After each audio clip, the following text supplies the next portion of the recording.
Reaksi selanjutnya dari aldehid dan keton adalah reaksi adisi eliminasi. Jadi dalam hal ini ada dua langkah yang terjadi di sini, yaitu reaksi yang pertama adalah reaksi adisi, kemudian reaksi eliminasi. Yang pertama adalah reaksi adisi seperti bisa dilihat di contoh ini. Kemudian langkah kedua adalah eliminasi. Dan eliminasi biasanya menghasilkan atau dikeluarkan berupa atau dibebaskan berupa molekul-molekul yang kecil. Di antaranya adalah H2O. Kemudian dihasilkan senyawa CNO seperti ini. Jadi dalam hal ini nanti yang kita bisa lihat adalah bahwa gugus atau ikatan rangkap yang pertama di akhir reaksi juga masih ada. Nah, itu kira-kira perbedaan dengan reaksi adisi nukleofilik, di mana pada adisi nukleofilik itu akan menghasilkan ikatannya adalah betul-betul adalah ikatan tunggal nantinya. Sementara kalau di sini masih terdapat ikatan rangkap, di mana kalau di awal ini karena ini adalah berupa senyawa karbonil, nanti akan terdapat juga ikatan rangkapnya. Berikutnya adalah reaksi eliminasi adisi eliminasi pada aldehid dan keton. Ini ada 4 jenis yang akan kita jelaskan. Yang pertama adalah reaksi dengan amonia dan amina primer, di mana nanti di sini akan menghasilkan senyawa yang pun disebut dengan senyawa imin atau imina. Kemudian yang kedua adalah reaksi dengan amonia sekunder. Nah, dalam hal ini nanti akan menghasilkan senyawa apa yang disebut dengan enamin. Yang ketiga, reaksi dengan hidrazin dan senyawa yang sehubungan. Ini ada beberapa contoh yang ingin kita akan lihat nanti. Kita bisa lihat nanti berikutnya. Kemudian yang ketiga, reaksi dengan fosfonium ilit atau disebut juga dengan reaksi Wittig. Nah, ini adalah salah satu cara bagaimana orang untuk membuat senyawa alkena. Yang pertama adalah reaksi amonia dan amina primer dengan aldehid dan keton. Ini nanti ada 2 buah tahap. Tahap pertama adalah reaksi adisi. Di sini amonia dan amina primer dia memiliki pasangan elektron bebas. Karena itu dia akan bisa bertindak sebagai nukleofil. Elektron bebasnya nanti akan mengikat atau mencari atom yang lebih positif, dalam hal ini adalah C dari karbonil, sehingga akan terjadi pergeseran dari elektron dari O, sehingga akan membentuk O-nya negatif, kemudian N-nya positif. Nah, inilah yang nanti akan berubah menjadi RCrOH NH, di mana di sini H-nya dilepaskan sehingga nanti akan membentuk NH dan H itu akan diikat oleh OH, membentuk OH. Berikutnya itu adalah tahap pertama. Jadi kesimpulannya pada tahap pertama ini adalah reaksinya adalah reaksi adisi, karena sekarang tidak lagi ada ikatan rangkap 2. Berikutnya tahap yang kedua, tahap eliminasi. Nah, pada tahap eliminasi ini, karena di sini dia mengandung gugus OH itu adalah gugus pergi yang buruk atau yang jelek. Karena itu dia harus diprotonkan sehingga mereka membentuk OH2+. Nah, OH2+ ini adalah gugus pergi yang baik. Kemudian nanti akan terjadi pergeseran elektron dan membentuk senyawa yang ini. Kalau kita perhatikan, N-nya nanti akan bermuatan positif.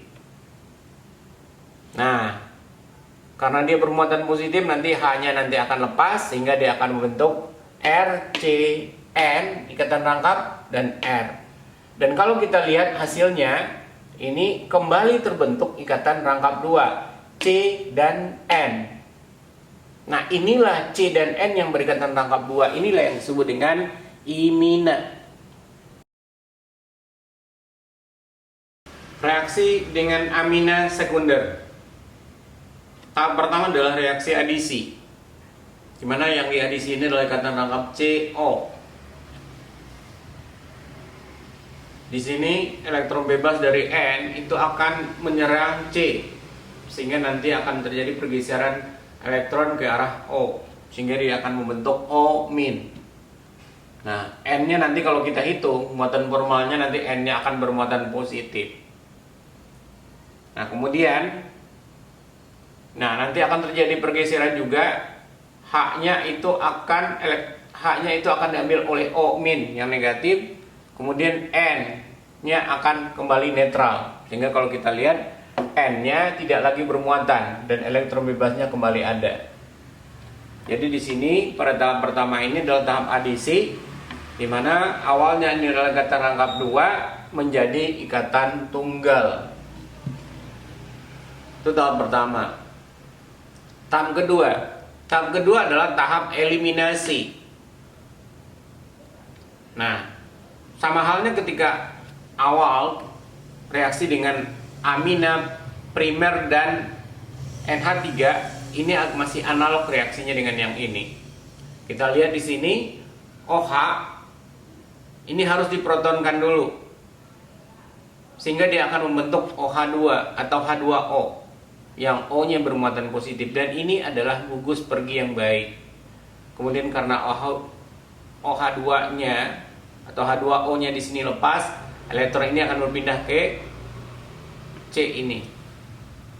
Nah, dengan demikian nanti akan terbentuk apa yang disebut dengan imin seperti yang tadi. Ya. Nah, tapi kalau kita perhatikan kembali, N-nya ini belumlah menjadi netral kembali, masih ada bermuatan positif. Maka dari itu akan terjadi pergeseran dari H yang ada di samping dari C yang mengikat Cn ini. Jadi kalau kita perhatikan, ini adalah ikatan Cn, dan kemudian ada ikatan C-nya di sini yang masih mengikat H. Nah, ini yang akan terjadi pergeseran. Nah, dengan demikian nanti adanya pergeseran ke sini, itu akan menyebabkan ada ikatan rangkap dua. Kemudian N, elektron ini akan ditarik oleh N, sehingga N kembali netral. Dengan demikian, maka hasil reaksi ini adalah berupa senyawa apa yang disebut dengan enamin. Enamin ini adalah gabungan dari ini alkenanya, ini yang berikutnya adalah ujungnya adalah aminanya, sehingga secara umum disebut sebagai enamin. Yang ketiga adalah reaksi dengan hidrazin dan senyawa yang sehubungan. Nah, imin itu mudah dehidrolisis. Seperti yang sebelumnya kita udah lihat bahwa hasilnya itu adalah reversible. Jadi dalam hal ini imin dengan adanya A+, asam, nanti dia akan terikat di N, elektron bebasnya, sehingga nanti dia akan NH2+. NH2+ ini akan terjadi pergeseran dari ikatan rangkap tadi Cn. Nah, dengan demikian nanti C-nya akan bermuatan lebih positif. Kemudian bisa diserang oleh nukleofil, ya dalam hal ini adalah H2O. Sehingga nanti yang akan terbentuk itu adalah OH. Nah, untuk langkah berikutnya sebenarnya ada beberapa tahap. Banyak tahap di sini sehingga dia akan menghasilkan CO dan NH3. Jadi sebenarnya kalau kita lihat lebih lanjut, imin itu akan terhidrolisis, hasilnya adalah reaksi yang awal, yang tadi yang di awal atau yang pertama, dalam hal ini akan menghasilkan aldehid ataupun keton ditambah dengan NH3 ataupun dengan amina primer. Kalau secara umum bahwa produk imin itu adalah produk yang kurang stabil, ini ada beberapa senyawa, beberapa contoh dari senyawa nitrogen yang membentuk produk yang stabil. Di antaranya adalah reaksinya dengan, pertama adalah dengan hidroksil amin. Jadi kalau kita perhatikan, bedanya dengan H3 adalah mengganti dengan OH-nya yang berbeda. Ya. Kemudian dia akan membentuk ikatan sama seperti tadi, C berikatan lengkap dengan N. Berarti dia akan membentuk imin. Nah, yang berbeda tadi OH-nya. Ya. Jadi dia akan membentuk apa yang disebut dengan oksim nantinya. Yang berikutnya. Nah, kalau yang berikutnya adalah apabila H-nya dari NH3 itu diganti dengan NH2, dalam hal ini adalah sebut senyawa dengan hidrazin. Nah, kalau kita perhatikan sama hal dengan yang tadi, bahwa hasilnya adalah ikatan dengan bentuk ikatan imin. Kemudian N-nya nanti akan mengikat NH2. Nah, ini yang disebut dengan suatu hidrazon. Nah, contoh yang lain adalah H-nya itu diganti dengan NH fenil, atau mungkin kalau secara umum fenil yang berkaitan dengan NH, atau disebut juga secara umum namanya adalah dengan fenilhidrazin. Sehingga nanti juga akan mengikat seperti tadi, dia akan membentuk sebuah imin. Nah, perbedaannya adalah seperti yang tadi juga, bahwa H-nya nanti akan diganti oleh ikatan fenil dan N, dan sehingga nanti dia akan membentuk suatu fenilhidrazon. Nah, ini nanti secara umum bagaimana mekanismenya itu akan analog dengan ketika kita membentuk imin, sama persis. Nanti Anda bisa lakukan itu sehingga nanti akan Anda bisa dapatkan bagaimana membentuk sebuah oksin. Jadi saya ulangi lagi, kalau kita misalkan dengan NH3 mungkin di contohnya, nah ini kan mengganti H-nya ini dengan OH, H-nya ini dengan NH2 dan seterusnya. Untuk contoh yang lain Anda bisa lihat nanti pada tabel 11.5 pada Fessenden jilid 2.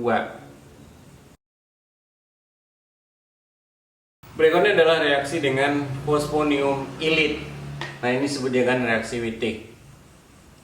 Kenapa disebut dengan reaksi Wittig? Karena memang yang melakukan sintesis di awal itu adalah Geoff Wittig pada tahun 1954, di mana senyawa alkena yang terbentuk itu berasal dari senyawa karbonil dan fosfonium ilit. Reaksinya dapat dilihat di bawah. Ini adalah suatu aldehid ataupun keton. Nah, kemudian ini yang disebut dengan fosfonium ilit. Fosfonium ilit. Nah, nanti kalau kita lihat senyawanya, nah yang akan berikatan itu adalah C dengan C-nya, ya, sehingga nanti dia akan membentuk ikatan rangkap 2 atau senyawa alkena. Hasil lainnya adalah difenyl fosfin oksida. Bagaimana cara atau mekanismenya dapat dilihat sebagai berikut. Bagaimana pembentukan dari reaksi ilit itu sendiri? Yang pertama adalah kita harus tulis dulu atau cari dulu bagaimana pembentukan dari fosfonium ilit. Nah, fosfonium ilit ini adalah berasal dari trifenilfosfin dan alkyl halida. Jadi ini adalah trifenilfosfin, ini adalah alkyl halida. Dan ini adalah reaksinya adalah, kalau kita perhatikan, ini adalah reaksi substitusi nukleofilik bimolekuler atau SN2. Berarti dia terjadi secara serempak. P melakukan perangan terhadap C, kemudian X ini akan lepas. Akibatnya nanti adalah P itu akan bermuatan positif. Nanti Anda bisa hitung sendiri. Muatannya akan positif. Kemudian dia akan mengikat C. Dalam ini adalah CR2. Nah, kemudian ini ada H. H yang ini kemudian diikat oleh basa kuat. Nah, basa kuat salah satunya adalah, dalam hal ini biasa digunakan adalah butil litium, atau kadang-kadang juga bisa disingkat dengan butil litium, BuLi. Nah, efek sampingnya atau hasil sampingnya nanti akan menghasilkan senyawa butana. Kemudian apa hasilnya? Hasilnya nanti adalah karena H-nya ini sudah diikat oleh butil, maka nanti dia akan membentuk, dia akan berikatannya akan menjadi C-nya akan bermuatan negatif. Kemudian P masih tetap bermuatan positif. Nah, adanya muatan positif dan muatan negatif yang berdampingan seperti ini, inilah yang disebut dengan istilah ilit atau juga disebut dengan ilida. Kemudian ini senyawa ini nanti akan bisa untuk beresonansi, sehingga nanti akan membentuk senyawa ini. Nah, bagaimana reaksinya? Nah, sekarang baru kita tahap pembentukan ilitnya. Nah, seperti yang kita sampaikan sebelumnya bahwa reaksi ini adalah reaksi antara fosfonium ilitnya dengan aldehid ataupun keton. Bagaimana reaksi antara keduanya? Kita lihat berikut. Fosfonium ilit seperti yang kita bisa lihat sebelumnya, yang kita udah bikin tadi, itu akan direaksikan dengan aldehid ataupun dengan keton. Nah, di sini yang bermuatan negatif adalah C-nya, P-nya bermuatan positif. Seperti biasa bahwa yang bermuatan negatif akan mencari pusat yang positif. Kalau di antara C dan O, yang positif itu adalah C. Sehingga dengan demikian C yang bermuatan negatif itu akan mengikat atau terikat dengan C nyeri karbonilnya.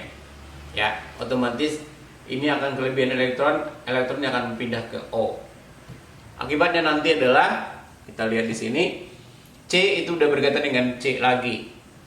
Kemudian O-nya karena terjadi pergeseran elektron maka dia akan menjadi bermuatan negatif. Nah, di sini kita bisa lihat lagi kembali bahwa ada muatan positif dan muatan yang negatif. Kalau sebelumnya pada ilit, muatan positif dan negatif itu berdampingan secara langsung. Ya, bandingkan dengan yang O nih, yang bermuatan negatif dengan P yang bermuatan negatif. Ini tidak secara langsung dia berdekatan, agak berjauhan sebenarnya. Nah, kalau dalam posisi yang seperti ini, inilah yang disebut dengan beta-in.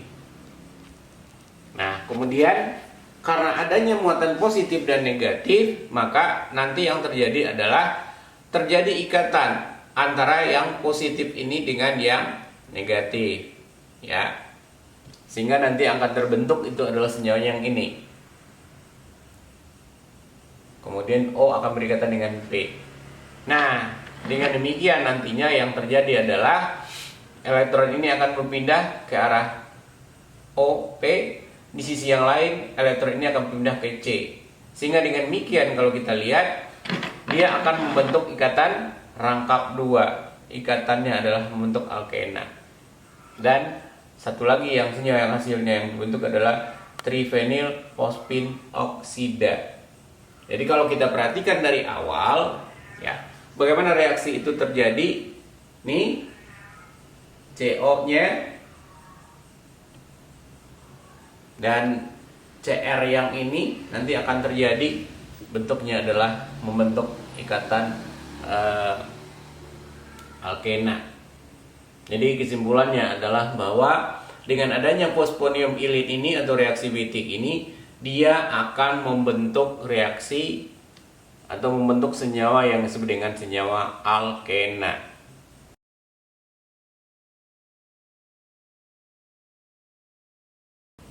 Berikutnya adalah reduksi aldehid dan keton. Yang pertama adalah reaksi hidrogenasi. Nah, sebelumnya mungkin kita sudah mengenal atau sudah mempelajari tentang alkena. Alkena, apa perbedaan antara hidrogenasi alkena dan senyawa aldehid ataupun keton? Nah, pada alkena itu membutuhkan tekanan yang rendah.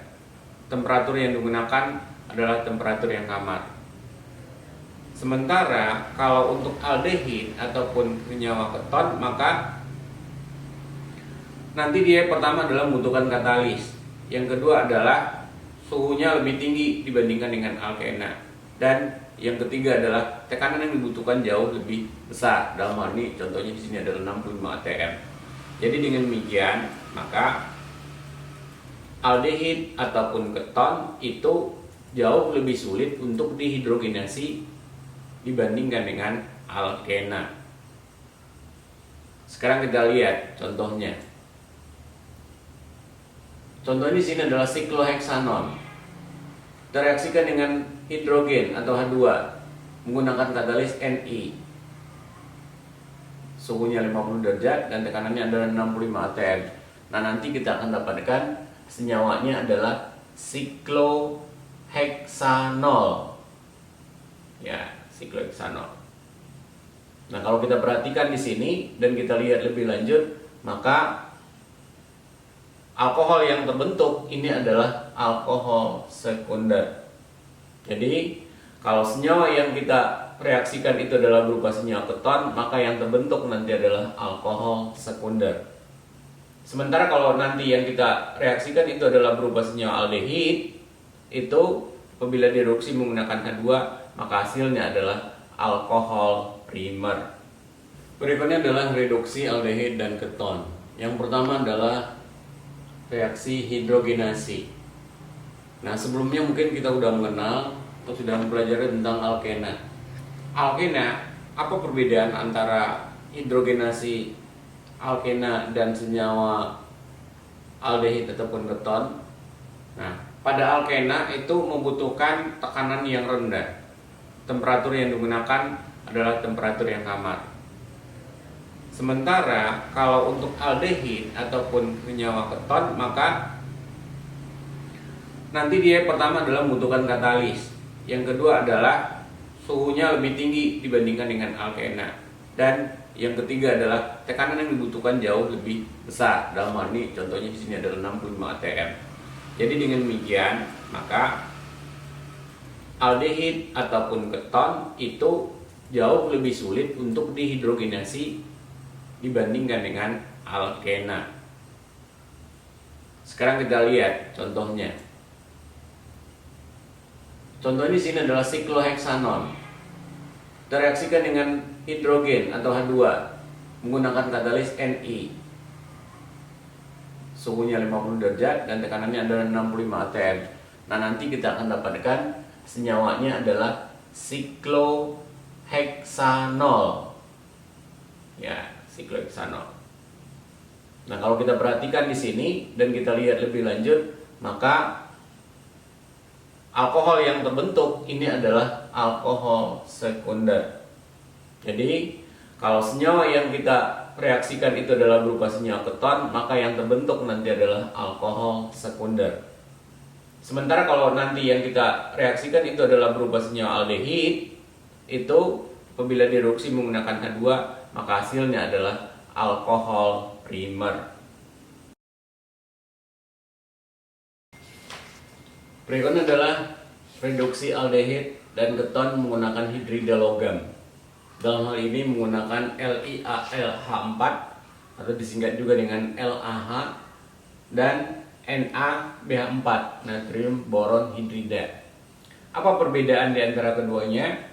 Nah, LiAlH4 itu adalah disebut juga dengan pereduksi yang kuat, sedangkan NaBH4 ini adalah produksi yang lebih lembut. Kenapa dikatakan dia produksi yang kuat?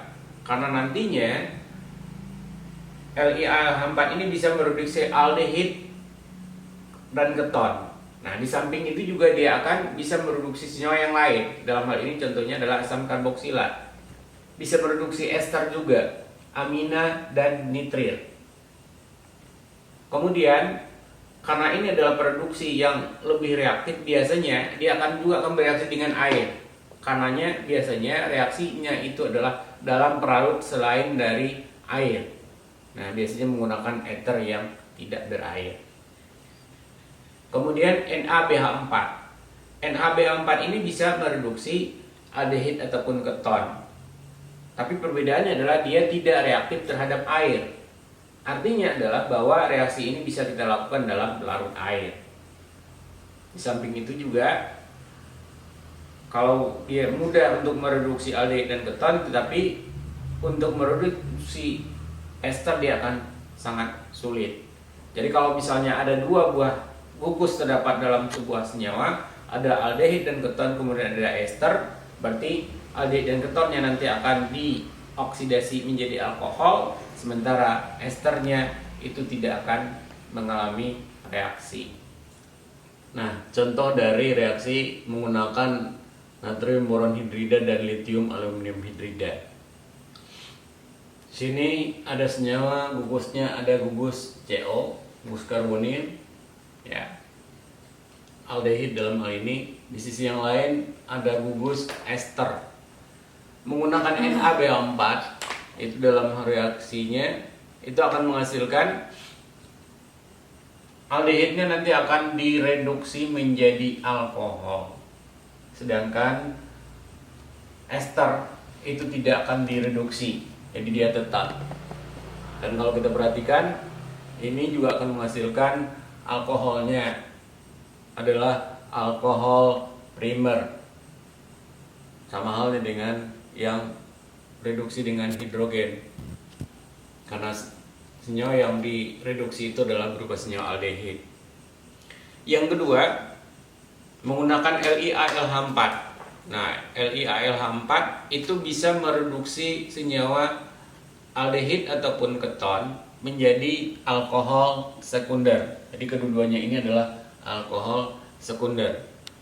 Cuman dia tidak bisa untuk mereduksi ikatan rangkap yang terpencil, artinya tidak berkonjugasi dengan ikatan karbonilnya, sehingga ikatan ini adalah tetap ada.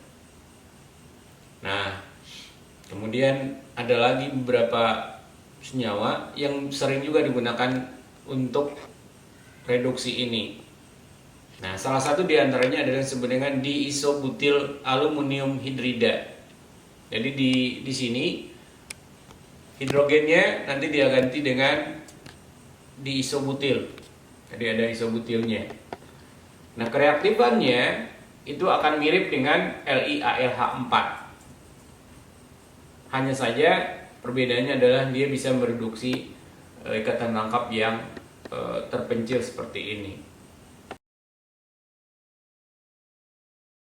Berikutnya adalah reduksi dengan menggunakan Wolff-Kissner dan Clemmensen. Kalau ya reaksi yang pertama, reduksi menggunakan H2 dan reaksi menggunakan NaBH4 dan LiAlH4, itu kita bisa merubah dari gugus karbonil menjadi gugus alkohol. Bisa membentuk alkohol sekunder ataupun alkohol primer. Nah, perbedaannya dengan reaksi ini adalah kalau menggunakan Wolff-Kissner ini yang terjadi adalah gugus karbonilnya baik aldehid ataupun keton itu akan berubah menjadi CH2. Jadi kita akan membentuk senyawanya nanti adalah berupa senyawa alkana. Kita lihat sekarang yang pertama. Pertama adalah Wolff-Kissner. Nah, kondisi yang digunakan biasanya adalah seperti yang bisa dilihat di sini, direaksikan dengan hidrazon dalam susunan asam. Nah, nanti dia akan membentuk imin. Ini imin yang kita bahas. Kemudian dalam kondisi basah menggunakan KOH nanti akan dihasilkan senyawa etil benzen. Jadi dalam hal ini gugus CO-nya itu akan direduksi menjadi CH2. Nah, demikian juga dengan menggunakan Clemmensen. Dalam hal ini sama. Cuman reaksi yang digunakan di sini adalah menggunakan ZnHg dalam suasana asam. Kalau Wolff-Kissner itu dalam suasana basah. Dan hasilnya adalah gugus CO itu akan direaksikan dengan bereaksi tersebut nanti akan menghasilkan CH2. Dan yang keempat adalah reduksi menggunakan amina reduktif. Nah, jika amina yang diinginkan, jika senyawa amina yang kita inginkan, maka karbonil itu bisa diolah dengan menggunakan NH3 ataupun dengan amina primer. Nah, diikuti dengan reaksinya atau direduksi dengan H2 dengan tambahan katalis. Nah, nih contohnya.